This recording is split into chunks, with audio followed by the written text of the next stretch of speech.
आप सभी को दीपावली की ढेर सारी शुभकामनाएं।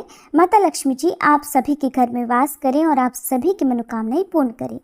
दीपावली के दिन भगवान गणेश, माता लक्ष्मी जी और माता सरस्वती की विधि विधान से पूजा की जाती है।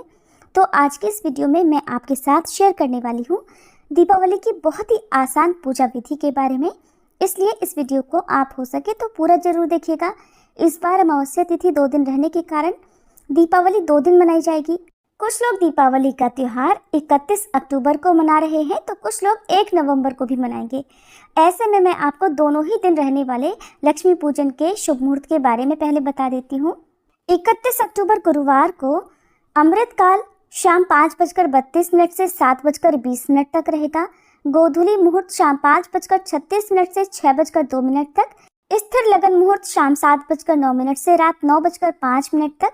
वृषभ लगन शाम 6:21 से रात 8:20 तक और निशिता काल मुहूर्त रात 11:39 से 12:31 तक रहेगा।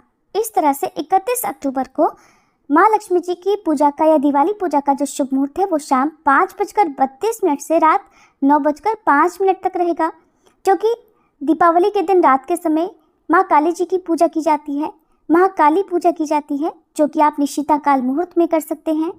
और 1 नवंबर को लक्ष्मी पूजन शुभ मुहूर्त रहेगा शाम 5:36 से रात 8:11 तक। दीपावली की तैयारी आप पहले से ही करके रख लें। जो भी घर की साफ सफाई है वो आप करके रखें। जो भी आवश्यक पूजन सामग्री है उसे भी आप एकत्रित करके रखें। आप जिस जगह पर भी आपको दीपावली की पूजा करनी है उस जगह को आप अच्छे से साफ कर लें। गाय के गोबर से, गेरू से या फिर गंगा जल से शुद्ध कर लें। इसके बाद एक स्वास्तिक का चिन्ह बनाकर उसके ऊपर चौकी पर एक लाल वस्त्र बिछाकर लक्ष्मी गणेश जी की मूर्ति या तस्वीर की स्थापना करें। और अगर आपके पास चौकी नहीं है तो आप जमीन पर भी लाल वस्त्र बिछाकर उसके ऊपर मूर्तियों की स्थापना कर सकते हैं। जो लोग धनतेरस के दिन या दीपावली के दिन लक्ष्मी गणेश जी की नई मूर्तियां खरीद कर लाते हैं उनकी स्थापना करके आज पूजा कर सकते हैं। अगर आपने नई मूर्तियां नहीं खरीदी हैं, आपके पास पहले से ही चांदी की या अन्य धातु की मूर्ति है, तो आप उन्हें स्नान कराकर उनकी शुद्धि करके उनका पूजन कर सकते हैं, या फिर अपने मंदिर की ही पुरानी मूर्तियों को भी आप पूजा में रख सकते हैं। सबसे पहले गणेश भगवान जी की पूजा से हम पूजा शुभारंभ करते हैं और उससे पहले आपको कलश की स्थापना करनी होती है। कलश की स्थापना अनिवार्य तो नहीं है, लेकिन जहाँ तक हो सके आपको कलश की स्थापना जरूर करनी चाहिए। ऐसा करने से पूजा का संपूर्ण फल प्राप्त होता है।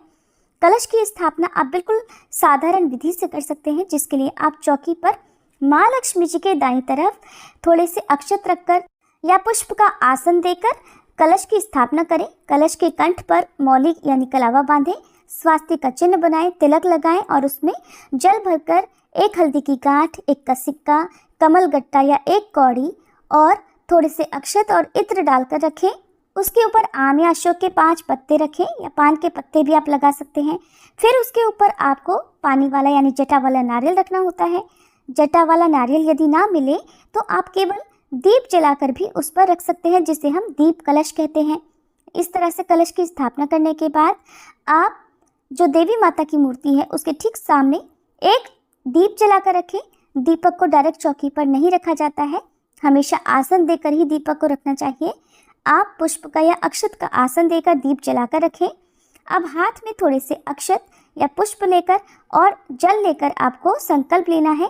अपना नाम, अपने कुल गोत्र का, अपने स्थान का, जहाँ पर भी आप रहते हैं वहाँ का नाम बोलते हुए आपको माता लक्ष्मी जी से, भगवान गणेश जी से और अपने सभी आराध्य देवी देवताओं से, कुल देवी देवताओं से अपने द्वारा की जाने वाली पूजा को स्वीकार करने की प्रार्थना करनी है। संकल्पित जल को धरती पर छोड़ देना है या चौकी पर ही आपको छोड़ देना है। अब भगवान गणेश जी से प्रारंभ करके सभी मूर्तियों पर आप या तस्वीर पर गंगा जल का छींटा देकर स्नान का भाव करने के बाद सभी को तिलक लगाएंगे, सभी को अक्षत और पुष्प अर्पित करेंगे। अगर आप आज के दिन के लिए नए आभूषण खरीद कर लाए हैं तो उन्हें भी मंदिर में रखें। इसके अलावा माता लक्ष्मी जी को आकर्षित करने वाली उनकी जो पूरी सामग्री है, जैसे गोमती चक्र, कौड़ियाँ, कमल गट्टे आदि, उन्हें भी आप मंदिर में ही रखें। गंगाजल से धोकर सभी पर तिलक लगाकर माता लक्ष्मी जी के चरणों में रखें। इसी तरह से माता लक्ष्मी जी के साथ आप माता सरस्वती जी का भी पूजन करेंगे। आप भगवान गणेश जी को लाल पुष्प अर्पित करने के साथ ही माता लक्ष्मी जी को भी लाल पुष्प अर्पित करेंगे। अगर आपके पास कमल का पुष्प है तो कमल का पुष्प आप अर्पित करें, नहीं तो जो भी आपको मिल जाए वो पुष्प आप माता सरस्वती को, माता लक्ष्मी जी को अर्पित कर सकते हैं। क्योंकि इसी दिन भगवान श्री राम 14 वर्षों के वनवास के बाद वापस अयोध्या नगरी लौटे थे, तो इस दिन आपको राम दरबार की पूजा करनी चाहिए। भगवान श्री राम, माता सीता और भाई लक्ष्मण जी की पूजा भी सच्चे मन से करनी चाहिए। अगर आपके पास मूर्ति है, तस्वीर है तो उनकी पूजा करें, नहीं तो आप मन में भी श्री राम दरबार का भाव करके उनका मानसिक रूप से पूजन कर सकते हैं। धूप दीप जलाकर मंदिर में कुछ दक्षिणा जरूर चढ़ाएं। जो लोग धनतेरस के दिन झाड़ू की पूजा नहीं कर पाए हो, नई झाड़ू की पूजा इस दिन की जाती है, तो जो लोग धनतेरस के दिन झाड़ू पूजा नहीं कर पाए हो वो दीपावली के दिन भी नई झाड़ू खरीद कर उसकी पूजा कर सकते हैं। और यदि आप दीपावली की रात को धन पोटली बनाना चाहते हो तो धन पोटली बनाने की जो सामग्री है, जिसमें आपको लाल रंग की एक पोटली भी रखनी होती है, नहीं तो लाल रंग के रुमाल में भी आप पोटली बांध कर रख सकते हैं, तो उसे भी आप पहले से ही तैयार करके रख लें। जितने भी दीपक आपको जलाने हैं उन सभी में तेल और रुई की बाती लगाकर तैयार कर लें। पूजा करते समय आपने जो दीपक सबसे पहले जला कर रखा है उसे आपको बार बार नहीं हटाना है, इसलिए अलग से एक दिया और आपको आरती करने के लिए जलाकर रखना है, या फिर आप उस समय कपूर जलाकर भी आरती कर सकते हैं। आज के दिन माता लक्ष्मी जी को शतनजा यानी 7 तरह के अनाज अर्पित करने से बहुत ही शुभ फल प्राप्त होते हैं। जीवन में कभी अन्न धन की कमी नहीं होती। तो 7 तरह के अनाज जो भी आपको मिल जाए, जिसमें आप मसूर की दाल का प्रयोग ना करें, मसूर की दाल को छोड़कर आप दालें या अनाज जो भी होते हैं वो 7 तरह के आप रख सकते हैं, नहीं तो जितने भी आपको मिल जाए उतने भी आप माता लक्ष्मी जी को अर्पित कर सकते हैं। कुबेर देवता का पूजन भी इस दिन आप चाहें तो कर सकते हैं, क्योंकि कुबेर देवता धन का भंडार भरने वाले देव माने जाते हैं। जिस तरह से धनतेरस के दिन आपने कुबेर देवता का पूजन किया है, ठीक उसी तरह से आज के दिन भी आपको करना है। जो भी भोग पकवान आपके यहाँ पर माता लक्ष्मी जी को या दीपावली की पूजा में लगाया जाता है उसे आप तैयार करके रखें। पूजा करते समय सच्चे मन से श्री सूक्तम का, लक्ष्मी स्तोत्रम का या कनक धारा स्तोत्रम का पाठ पढ़ा या सुना जाता है। अगर आप ये पाठ नहीं कर पाते हैं, नहीं सुन पाते हैं, तो केवल आप ओम श्री महालक्ष्मी नमः इस मंत्र का यथासंभव जितनी देर तक भी आपके लिए संभव हो सच्चे मन से, एकाग्र मन से इस मंत्र का जाप करें। इसके अलावा कुछ खास चमत्कारी सिद्ध मंत्र हैं जिनका जाप अगर आपके पास कमलगट्टे की या स्फटिक की माला है तो उससे कर सकते हैं, नहीं तो आप अपने हाथ में पुष्प या अक्षत रखकर भी जितनी आपकी सामर्थ्य हो उतनी संख्या में आप इन मंत्रों का जाप कर सकते हैं। ये मंत्र हैं ओम श्रीं ह्रीं क्लीं श्री सिद्ध लक्ष्मी नमः, ओम ह्रीं ह्रीं श्री लक्ष्मी वासुदेवाय नमः। यदि आप कनकधारा या फिर श्री सूक्तम का पाठ नहीं कर पाते हैं, नहीं सुन पाते हैं, तो अब मैं आपको महालक्ष्मी जी के 8 स्वरूपों के नामों का जप बताऊंगी। तो आप इन नामों का जप चाहे तो संस्कृत में कर सकते हैं, नहीं तो स्क्रीन पर देखकर पढ़ भी सकते हैं। माँ लक्ष्मी जी के पवित्र अष्ट नाम हैं ओम आद्य लक्ष्मी नमः, ओम विद्या लक्ष्मी नमः, ओम सौभाग्य लक्ष्मी नमः, ओम अमृत लक्ष्मी नमः, ओम काम लक्ष्मी नमः, ओम सत्य लक्ष्मी नमः, ओम भोग लक्ष्मी नमः, ओम योग लक्ष्मी नमः। या फिर हिंदी में अर्थ है, हम माँ लक्ष्मी जी के सभी रूपों को प्रणाम करते हैं, नमन करते हैं। हे आद्य लक्ष्मी, हे विद्या लक्ष्मी, सौभाग्य प्रदान करने वाली देवी, हे माँ अमृत स्वरूपा, सत्य लक्ष्मी, भोग लक्ष्मी, योग लक्ष्मी, हम आपको नमन करते हैं। आप माँ लक्ष्मी जी के इन नामों का जप किसी भी दिन कर सकते हैं, खास तौर पर दीपावली की रात को, हर अमावस्या तिथि पर या शुक्रवार के दिन रात के समय उत्तर दिशा की ओर मुंह करके भी कर सकते हैं। इस प्रकार से मंत्रों का सच्चे मन से जाप करने पर हर प्रकार के आर्थिक संकट से मुक्ति मिलती है और माता लक्ष्मी जी की कृपा से धन की कमी नहीं होती। मंत्र जाप करने के बाद हाथ में 1 का सिक्का या थोड़े अक्षत या पुष्प लेकर दीपावली की कथा सुने। फिर सबसे पहले गणेश भगवान की, उसके बाद माता लक्ष्मी जी की, माता सरस्वती जी की आरती करके भगवान गणेश जी को लड्डू, मोदक, दूर्वा, पान, सुपारी, इलायची का भोग लगाएं। माता लक्ष्मी जी को सफ़ेद रंग की मिठाइयों का, खील, खिलौने, बताशे का, पान, सुपारी, इलायची का भोग लगाएं। आप ये भोग माता लक्ष्मी जी को पान के एक पत्ते पर रखकर अर्पित करें। इसी तरह से माता सरस्वती को भी भोग लगाएं। अगर आप पान के पत्ते पर रखकर भोग लगा रहे हैं तो पान के पत्ते का डंठल जरूर तोड़कर रखना।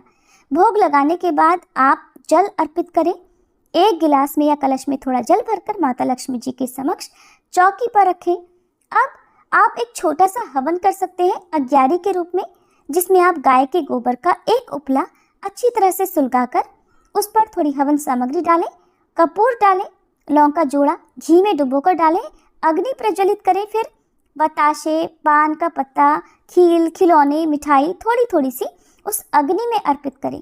अग्नि देवता के माध्यम से हमारे इष्ट देवी देवताओं तक हमारे द्वारा अर्पित किया गया भोग पहुंच जाता है, स्वीकार हो जाता है। इस तरह अग्नि देवता को भोग समर्पित करने के बाद सबसे अंत में अग्नि के चारों ओर जल का थोड़ा थोड़ा सा छींटा लगाएं। दीपावली की पूजा करने के बाद अपने घर में जहाँ कहीं भी आपका धन रखने का स्थान है, तिजोरी, लॉकर, जहाँ कहीं भी आप उसकी पूजा करें, धूप दीप दिखाएं। ध्यान रखिएगा तिजोरी के अंदर दीपक जलता हुआ कभी नहीं रखना चाहिए, नहीं तो आपको फायदे की जगह नुकसान भी हो सकता है। तो बहुत सावधानी के साथ आपको आज के दिन दीपक जलाने हैं। जब इस प्रकार आप पूजा कर लें तो जितने भी दिए आपको आज के दिन जलाने हैं उन सभी दियों को आप अपने घर में अंदर बाहर कोने में हर जगह पर दीप जलाकर रखें। घर के किसी कोने में अंधेरा न रह जाए।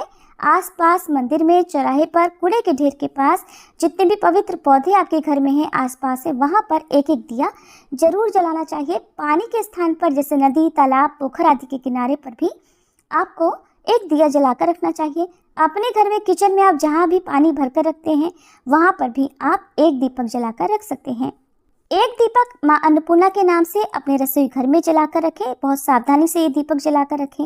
इस प्रकार से दिए जलाने के बाद जो आपने पूजा की है उस पूजा में यदि कुछ भी कम या अधिक हो गया हो, कोई गलती हो गई हो, तो सच्चे मन से हाथ जोड़कर भगवान गणेश सहित माता लक्ष्मी जी से, अपने सभी आराध्य, अपने सभी कुल देवी देवताओं से क्षमा प्रार्थना करें, ताकि आपके द्वारा की गई पूजा में यदि कोई कमी रह गई हो तो उसका दोष न लगे और आपके द्वारा की गई पूजा स्वीकार हो सके।